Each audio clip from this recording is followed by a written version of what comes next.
Assalamualaikum warahmatullahi wabarakatuh. Perkenalkan, nama saya Alona. Di sini saya akan menjelaskan pemahaman saya tentang tugas UAS perkembangan peserta didik. Rumusan masalah. Pertama, permasalahan yang berhubungan dengan kognitif, afektif, dan psikomotorik. Yang kedua, alasan mengapa menjadi suatu permasalahan. Yang ketiga yaitu solusi buat permasalahan yang terjadi.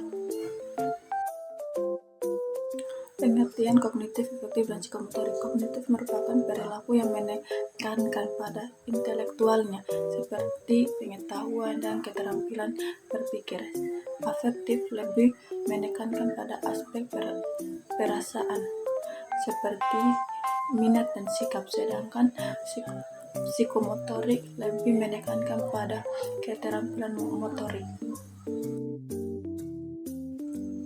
Yang pertama yaitu permasalahan yang berhubungan dengan kognitif, afektif, dan psikomotorik. Permasalahan yang berhubungan dengan kognitif. Permasalahan yang berhubungan dengan kognitif seperti yaitu lambat memproses informasi dan menyelesaikan tugas. Lambat dalam memproses informasi dan menyelesaikan tugas merupakan salah satu permasalahan kognitif yang umum dihadapi dalam individu. Permasalahan ini dapat berakibat pada berbagai aspek kehidupan, seperti prestasi belajar, produktivitas kerja, dan kehidupan sehari-hari. Mengkaji dari kerangka Bloom C1-C6. Kerangka Bloom atau taksonomi Bloom adalah sebuah hierarkik tujuan pembelajaran yang menggambarkan tingkat kemampuan berpikir kognitif. Kerangka ini dapat digunakan untuk mengkaji permasalahan kognitif dari berbagai sudut pandang. C1. Kemampuan mengingat informasi yang telah dipelajari seperti fakta, definisi, konsep, dan rumus. C2 yaitu memahami. Kemampuan memahami makna informasi yang telah dipelajari seperti menjelaskan konsep, meringkas informasi, dan memberikan contoh. Permasalahan individu dengan lambat memproses informasi mungkin mengalami kesulitan dalam memahami konsep yang kompleks dan abstrak. C3. Menerapkan. Kemampuan menerapkan pengetahuan dan pemahaman untuk menyelesaikan masalah atau menyelesaikan tugas. Permasalahan individu dengan lambat memproses informasi mungkin mengalami kesulitan dalam menerapkan pengetahuan mereka dalam situasi baru dan menyelesaikan tugas yang kompleks. C4 yaitu menganalisis. Kemampuan menganalisis memecah informasi menjadi bagian-bagian yang lebih kecil dan memahami hubungan antara bagian-bagian tersebut. Permasalahannya yaitu individu dengan lambat memproses informasi mungkin mengalami kesulitan dalam menganalisis informasi yang kompleks dan mengidentifikasi pola dan tren. C5 yaitu mengevaluasi. Kemampuan individu menilai informasi dan membuat keputusan berdasarkan penilaian tersebut. Permasalahan individu dengan lambat memproses informasi mungkin mengalami kesulitan dalam mengevaluasi informasi secara kritis dan membuat keputusan secara yang tepat. C6 itu menciptakan. Kemampuan menghasilkan ide. Kemampuan individu yaitu menghasilkan ide, konsep, atau produk baru. Permasalahannya yaitu individu dengan lambat memproses informasi mungkin mengalami kesulitan dalam menghasilkan ide-ide dan inovatif. B. Permasalahan yang berhubungan dengan afektif. Permasalahan yang berhubungan dengan afektif sama saja dengan permasalahan yang berhubungan dengan kognitif, yaitu permasalahannya yaitu lambat memproses informasi dan menyelesaikan tugas. Mengkaji dari domain afektif dari A1 sampai 5 yaitu yang pertama, A1 menerima. Kemampuannya yaitu memperhatikan dan menerima informasi dan stimulasi dari lingkungan. Permasalahannya yaitu individu dengan lambat memproses informasi mungkin mengalami kesulitan dalam memusatkan perhatian dan fokus pada tugas. A2 yaitu menanggapi. Kemampuannya yaitu menunjukkan reaksi emosional dan perilaku terhadap informasi dan stimulasi. Permasalahan yaitu individu dengan lambat memproses informasi mungkin menunjukkan reaksi emosional yang negatif seperti frustasi, kebosanan, dan kecemasan terhadap tugas yang sulit. Ketiga yaitu menilai, kemampuan mengembangkan nilai dan keyakinan pribadi tentang pentingnya sesuatu.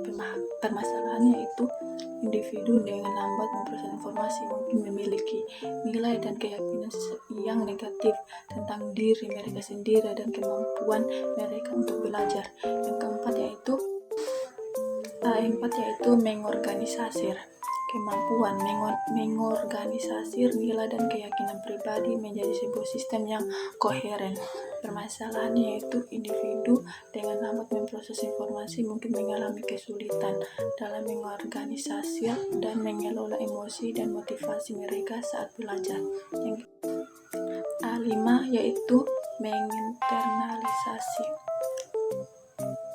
kemampuan mengubah nilai dan keyakinan pribadi menjadi bagian dari diri sendiri. Permasalahannya yaitu individu dengan lambat memproses informasi mungkin mengalami kesulitan dalam menginternalisasikan nilai-nilai positif tentang belajar dan kemampuan mereka untuk belajar.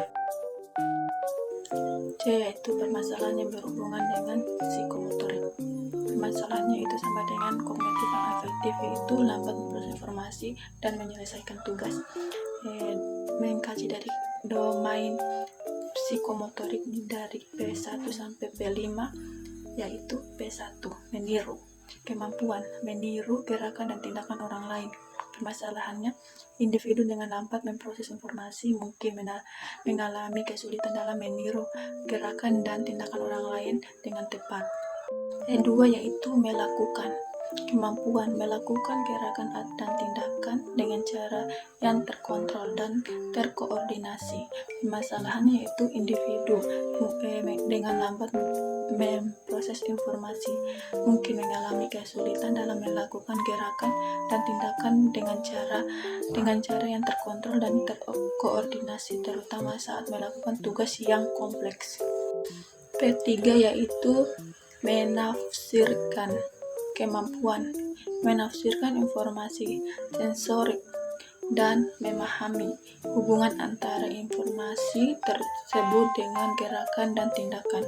Permasalahannya yaitu individu dengan lambat memproses informasi mungkin mengalami kesulitan dalam menafsirkan sensori dan memahami hubungan antara informasi tersebut dengan gerakan dan tindakan. P4 yaitu menganalisis, kemampuan menganalisis gerakan dan tindakan untuk mengidentifikasi komponen-komponennya dan hubungan antara komponen-komponen tersebut. Permasalahannya yaitu individu dengan lambat memproses informasi mungkin mengalami kesulitan dalam menganalisis gerakan dan tindakan untuk mengidentifikasi komponen-komponennya dan hubungannya antara komponen-komponen tersebut. Kelima yaitu menyesuaikan, kemampuan menyesuaikan gerakan dan tindakan dengan situasi dan kondisi yang berbeda. Permasalahannya yaitu individu dengan lambat memproses informasi mungkin mengalami kesulitan dalam menyesuaikan gerakan dan tindakan dengan situasi dan kondisi yang berbeda, terutama saat melakukan tugas yang kompleks atau di lingkungan yang baru. 2. Alasan mengapa lambatnya memproses informasi dan menyelesaikan tugas menjadi masalah dalam kognitif efektif dan psikomotorik. Alasannya yaitu 1. Aspek kognitif. Lambatnya proses kognitif dapat menghambat kemampuan seseorang dalam memahami informasi dengan cepat, menganalisis situasi, dan membuat keputusan yang tepat waktu. Hal ini dapat mengganggu kinerja intelektual dan belajar. Kedua, pada aspek efektif. Dari segi efektif, lambatnya memproses informasi dapat mempengaruhi kemampuan seseorang untuk mengatur emosi dan menjaga konsentrasi. Jika seseorang terlalu lama memproses informasi atau menyelesaikan tugas, ini bisa meningkatkan tingkat stres dan frustasi. Yang ketiga yaitu aspek psikomotorik. Lambatnya aspek psikomotorik dapat berdampak pada kemampuan fisik seseorang dalam menyelesaikan tugas-tugas yang membutuhkan koordinasi motorik atau kecepatan dalam melakukan aktivitas tertentu. Tiga yaitu solusi untuk mengatasi permasalahan seperti lambatnya memproses informasi dan menyelesaikan tugas, dibagi dalam ranah kognitif, efektif, dan psikomotorik. Dalam ranah kognitif, solusinya yaitu seperti latihan mental, seperti permainan otot teka-teki atau latihan pemrosesan informasi secara teratur dapat membantu meningkatkan kecepatan dan ketepatan proses kognitif.